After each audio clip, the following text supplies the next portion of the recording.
Welcome back to lecture series of signal and system. અગાઉના લેક્ચરમાં આપણે એલટીઆઈ સિસ્ટમ કોને કહેવાય અને એલટીઆઈ સિસ્ટમ થવા માટેની કન્ડિશન જોઈ હતી.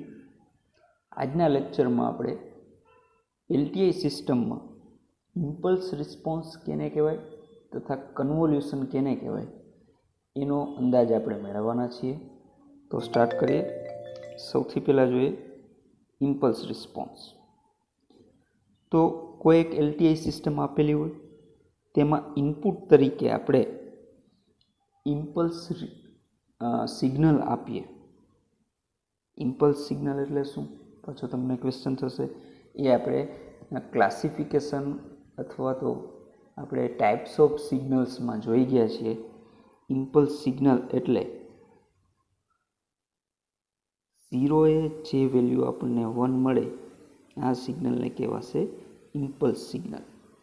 ફરીથી કહું, 0એ 1 વેલ્યુ મળે તો એ સિગ્નલને કહેવાશે ઇમ્પલ્સ સિગ્નલ. એનું ફંક્શન આપણે જોયું હતું કે delta T is equal to 1 if T equal to 0 and delta T equal to 0 when T is not equal to 0.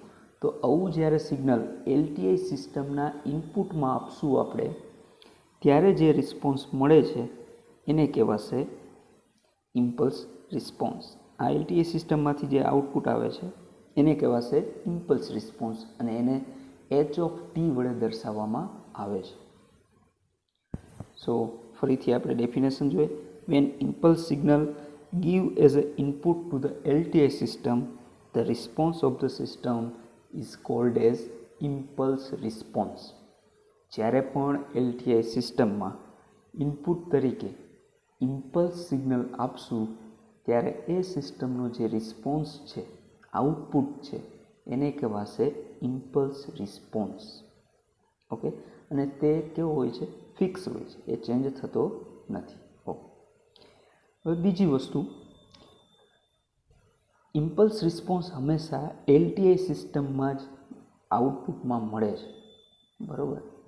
Non LTI સિસ્ટમમાં ક્યારેય પણ ઇમ્પલ્સ રિસ્પોન્સ મળતો નથી.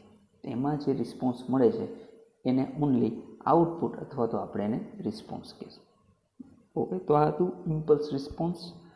નેક્સ્ટ જોઈએ કન્વોલ્યુશન.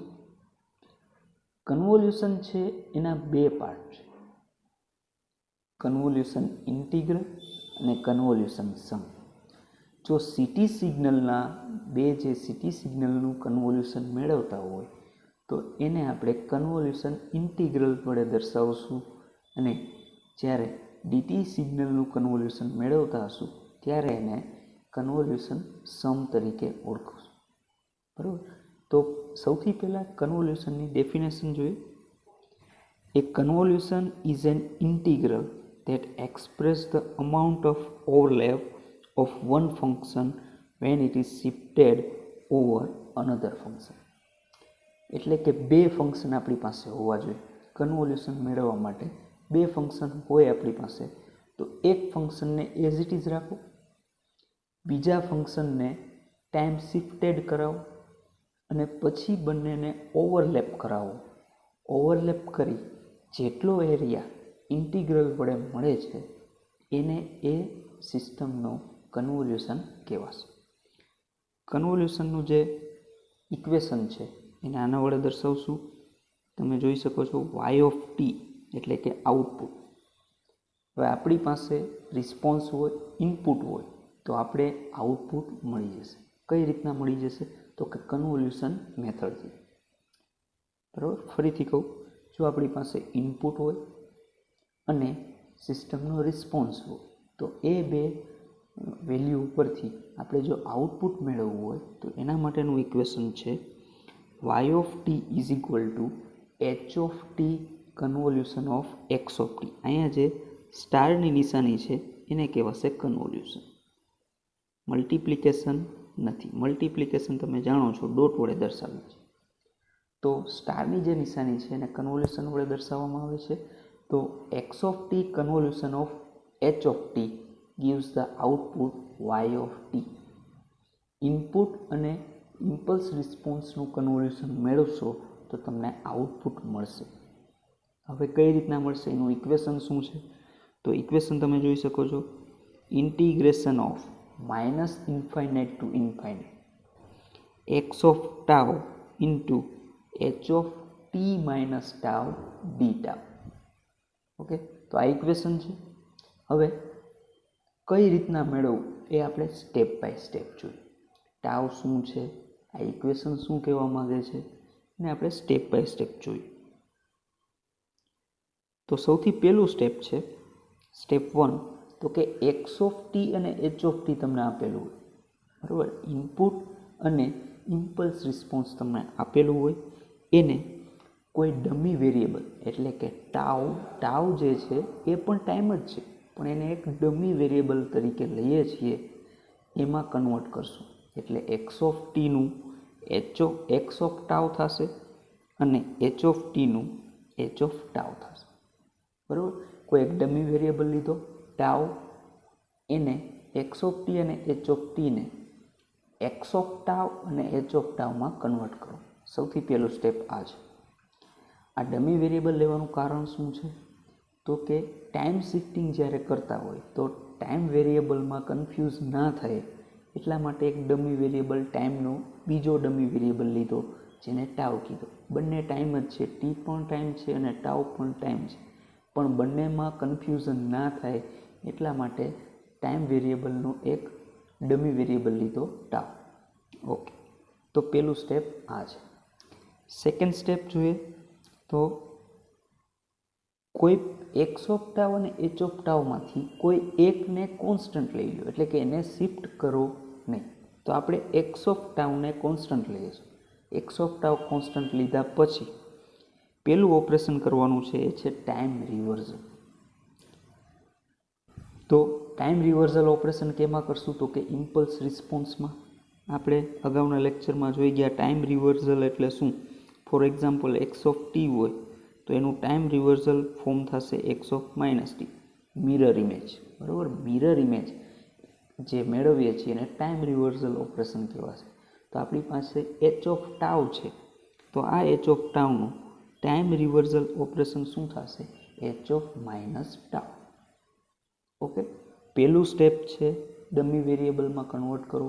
સેકન્ડ સ્ટેપ ઇઝ કોઈક એકને કોન્સ્ટન્ટ લઈ બીજા જે ઇનપુટ છે એને તમે ટાઈમ રિવર્ઝલ ઓપરેશન પરફોર્મ કરો. ત્યારબાદ નેક્સ્ટ ઓપરેશન છે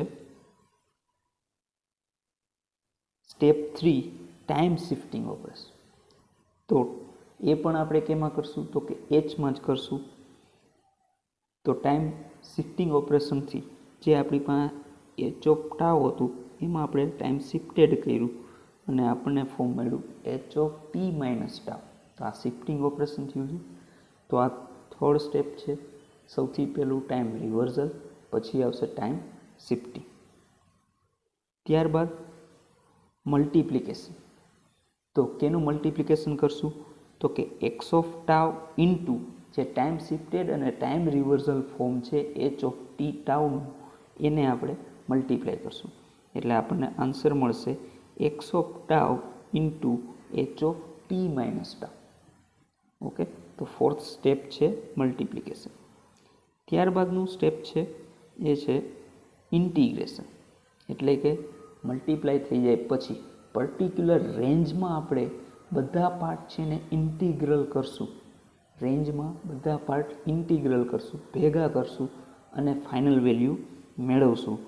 તો એ મળી જશે આપણને આઉટપુટ વાય ઓફ ટી, જેનું ઇક્વેશન છે integration from minus infinite to infinite X of tau into H of T minus tau D tau. Okay, તો સિમ્પલ વસ્તુ છે. કોઈ બે સિગ્નલ હોય તો એકબીજા ઉપર ઓવરલેપ કેટલી રેન્જમાં થાય છે. ધારો કે આ એક સિગ્નલ છે અને બીજું સિગ્નલ આ છે, તો સૌથી પહેલાં એનું ટાઈમ રિવર્ઝલ લેશું એટલે આવું થઈ જશે. ત્યારબાદ એનું શિફ્ટેડ કરશું એટલે આવું થઈ જશે. ત્યારબાદ આ બંને સિગ્નલ એટલે કે 1 અને 2ને મલ્ટીપ્લાય કરશું એટલે આ સિગ્નલ છે અહીંયા આવી જશે. પછી ટાઈમ જે પણ ઓપરેશન હોય છે એ બંનેને રેન્જ પ્રમાણે ઇન્ટિગ્રલ કરતા જશું એટલે જે પાર્ટ ઓવરલેપ થતો જશે એ આપણને આઉટપુટમાં મળી જશે. અને જે આઉટપુટ મળશે એ જ શું છે આપણું વાય ઓફ ટી, એટલે કે સિસ્ટમનું આઉટપુટ વાય ઓફ ટી. તો સિમ્પલ વસ્તુ, કન્વોલ્યુશન વડે આપણને શું મળી શકે, તો કે આપણી પાસે સિસ્ટમનું ઇનપુટ હોય અને સિસ્ટમનો ઇમ્પલ્સ રિસ્પોન્સ હોય, તો બંનેનું કન્વોલ્યુશન કરીને આપણને આઉટપુટ વાય ઓફ ટી મળી શકે. સીટી સિગ્નલનું જે પણ કન્વોલ્યુશન કરશું એને કન્વોલ્યુશન ઇન્ટિગ્રલ તરીકે ઓળખાવશું, જ્યારે ડીટી સિગ્નલનું જે કન્વોલ્યુશન કરશું એને કહેવાશે કન્વોલ્યુશન સમ. તો આનું એક્ઝામ્પલ આપણે નેક્સ્ટ લેક્ચરમાં જોશું. So thank you very much for seeing this video.